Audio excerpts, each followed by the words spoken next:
जय जगन्नाथ मु सोनी आपन स्वागत करछि Soni kitchen and blog channel को। आशा करछि जगन्नाथ कृपारू आपण मैंने समस्ते भल थे जो थांतु भल थांतु सुरक्षित थांतु। वीडियो को फास्ट टू लास्ट जाए देखुवे जदि पसंद आसला गोटे लाइक करेंगे फ्रेंड तो शेयर करेंगे आ चैनल जदि नुआ अच्छा चैनल गोटे सब्सक्राइब करने। तो डेरी न चैनल स्टार्ट करवा। आज टिप्स रे अच्छी आपणकर हाथ पाद को लेकिन जिते पुराणा जमी थी मैला होना कहीं से आपणकर हाथ पादरू पूरा रिमूव हो जो टैनिंग पड़ जाए तो टैनिंग को दूर करदेव। तो से देखो मुझे जो जो जिनस देखी आप आराम से घर ही पाइबे। तो चलते डेरी स्टार्ट करवा।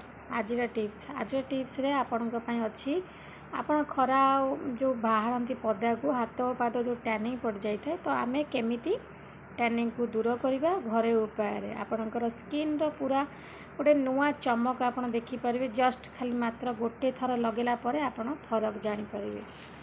तो चलते ये स्टार्ट करनवा।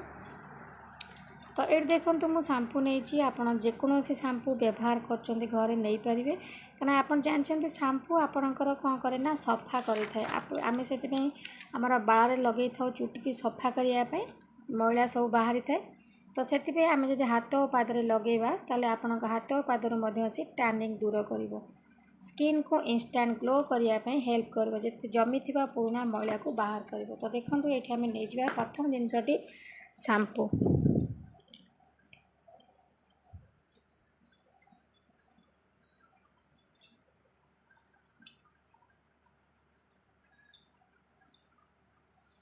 तापर नेक्स्ट जिनस देखो नहीं जावा ये कोलगेट पेस्ट। आप पेस्ट भितर कोलगेट पेस्ट ही ने कहीं कोलगेट पेस्ट भाया आपंकर अलग पेस्ट किसी भी काम करनी। तो ये रेमेडी आप केवल हाथ पादरे लगे आपको आपंकर फेस रे लगे ना आप हाथ पाद जब टैनिंग पड़ जाऊँगी तो गोटे थर लगे देखूँ आपंकर टैनिंग पूरा दूर हो।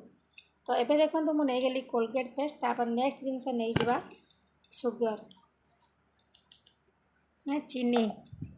चीनी आप रुआ वाला चीनी ने जो आम मिसेबा से आपे आपे मेल्ट कर आम अधा हाथी जाक मेल्ट कर मिसई नवा कहीं पूरा आम मेल्ट करवानी कहीं चीनीटा आपंकर टे रुआ रुआ रही से बहुत बढ़िया से काम कर स्क्रब भली आपंकर डेड स्किन सेल को रिमूव कर माने आप माने चिकन और पालिश चीनी जब नहीं जावा सुगर ताल आपंकर डेड स्किन सेल को रिमूव करने को साहाଯ୍य करें। तो आपड़ टे रुआ रुआ वाला चीनी ने आपंकर डेड स्किन सेल को बढ़िया से रिमूव कर। जो कोलगेट पेस्ट नेली कोलगेट पेस्ट आपंकर जिते पुराणा जमी थी मैला को सफा कर पूरा क्लीन करदेव। आप जेकोसी जगार पेस्ट लगे देखूँ आपंकर केते सुंदर भाव से क्लीन करुच्ची।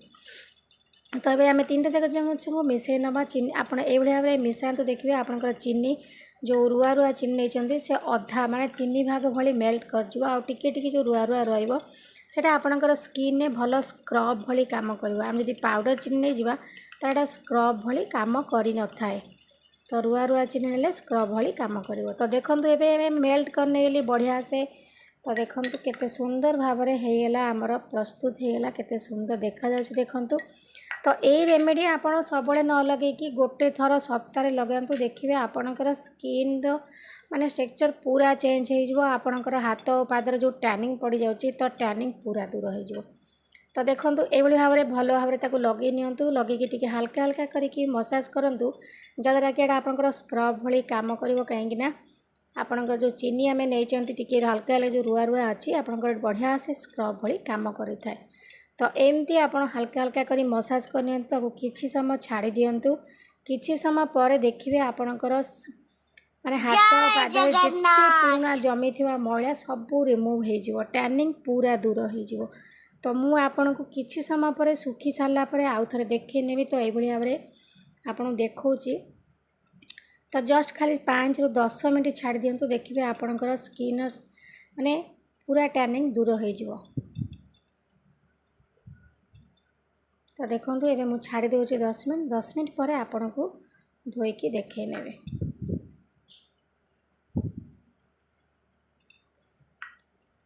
बहु वर्षर पुराणा जमी थी मैला गोटे थर हो पूरा सफा गोटे थर आपन को द्वितीय थर भी लगे पड़ोनी एत सुंदर भाव में रेमेडी आपंकर काम दब।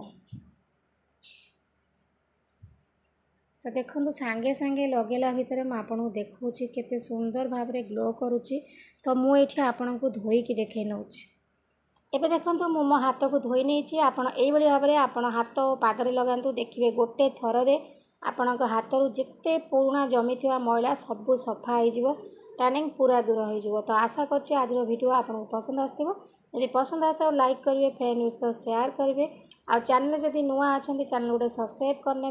तो आज मु विदाय नौ पुणी देखा आपण सहित नेक्स्ट वीडियो रे। से पर्यंत रोची नमस्कार, जय जगन्नाथ।